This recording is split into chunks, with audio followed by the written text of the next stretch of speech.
Hi everyone, delonewolf here. Welcome back for some more Path of Exile. In today's video we are continuing the guided Hieropanth. At this point I am through Act 7. Actually I was a little bit surprised all of a sudden.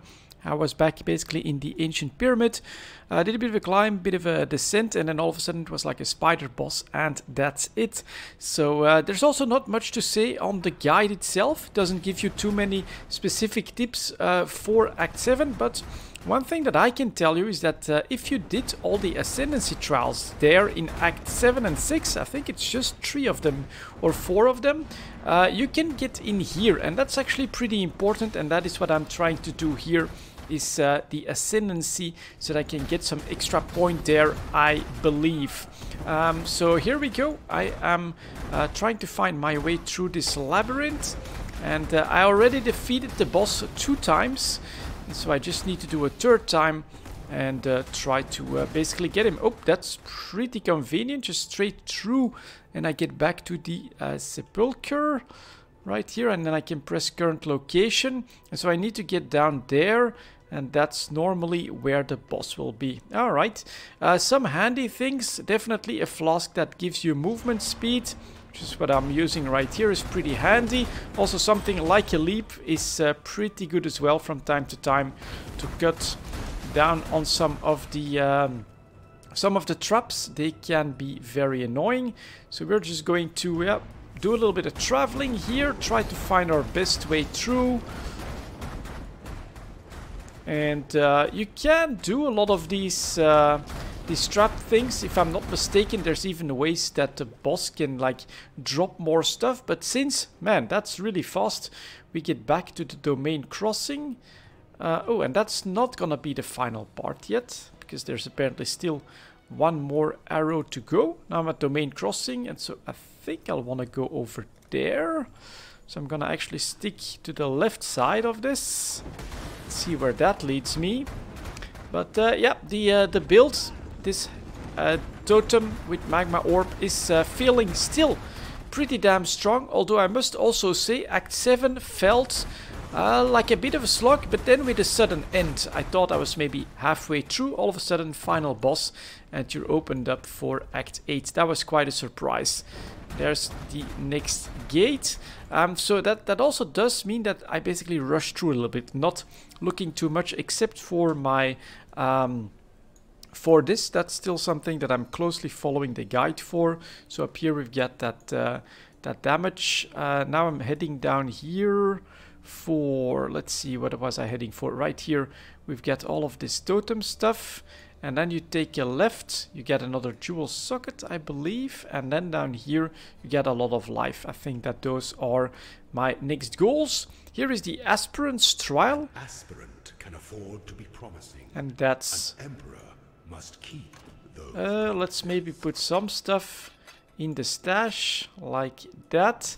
And yeah, I think this is gonna be the final boss. So let's get in here. And nope, not yet. Oh yeah, it is. It's the final boss. And then he's actually put traps on this one. That's definitely different. So we are going to prep, of course. Let's see that we can get a maximum of beams on him. Ooh, that's a decent amount of damage, must say. We're actually going to try to set up a completely new trap on this one. And bam, there he goes. Is he down? Is he going down? Oh, there's still a little bit to do. There was still a little bit to do. Okay. Let's see here. Anything that looks of interest? No. So I really have not been very lucky with 6 or 5 links or anything like that. We can go to the Ascendance Chamber. And then you can presumably open up a treasure key is required. I don't have any keys. But that's not really what we're here for. We're here for the 2 Ascendancy points that we just earned. So can I somehow apply that? Would love to. I can go like this, right? 20% increased mana regeneration, 20% increased. Yeah, that's how it works.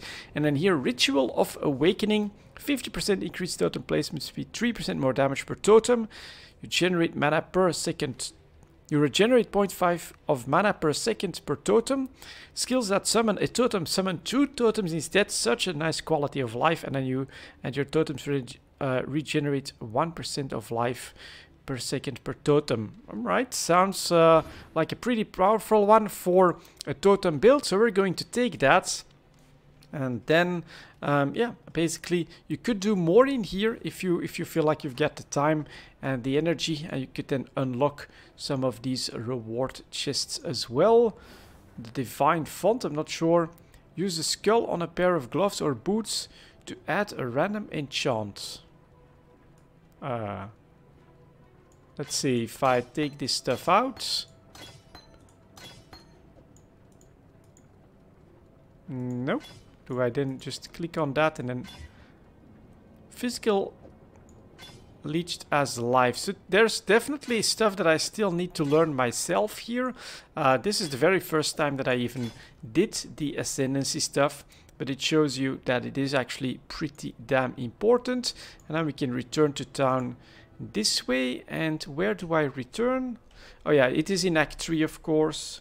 So that's where we're at. And then we can go part 2. Act 8, and we are back at the Sarn encampment, which I can't go there, and Zyhark is actually in my hideout at the moment, so maybe we'll pay him a visit, but that's gonna be it for this one then. Act 7 is completed, and we got the second tier of Ascendancy. Thank you very much for watching, guys, and I'll see you all next time.